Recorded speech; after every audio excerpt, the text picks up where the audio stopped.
তো হ্যালো বন্ধুরা, তোমরা দেখতে পাচ্ছ এই ঘুঘু পাখিটা আমি মসজিদ থেকে ধরে এনেছিলাম, তাই খাঁচার ভিতরে ভরে রেখে দিয়েছি। তা খাঁচার ভিতর থেকে আজ 2 থেকে 3 দিন পর্যন্ত একই রকমভাবেই খালি পালাবার চেষ্টা করছে, বস হচ্ছে না। তার জন্য আমি সিদ্ধান্ত নিয়েছি যে ঘুঘু পাখিটা ছেড়ে দেবো। তো ফাইনালি আজকে সেই দিনটা চলে এলো, আমি এর কষ্ট আর দেখতে পাচ্ছি না। তার জন্য আমি ভাবছি ছাদের উপরে নিয়ে গিয়ে আমি ঘুঘু পাখিটা ছেড়ে দেবো। তো দেখো তোমরা কীরকমভাবে লটখট লটখট করছে, শুধু এখন না, আজ থেকে 3-4 দিন পর্যন্ত একই রকমভাবেই লটখট করছে। তো চলো তোমাদেরকে দেখাই।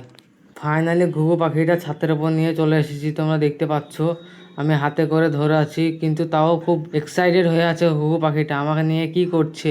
তার জন্য ঘুঘু পাখিটা চুপ করে আছে এখন। তো ঘুঘু পাখিটা আমি এখন ছেড়ে দেবো, চলো।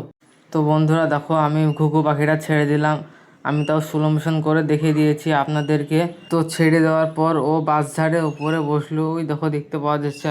আমি মোবাইলে জুম করে দেখিয়ে দিচ্ছি। তো গাইস, চিরদিনের জন্য বিদায় নিল ঘুঘু পাখিটা, আর কখনো আমার কাছে আসবে না, এরকমভাবে বিদায় নিয়ে চলে গেল।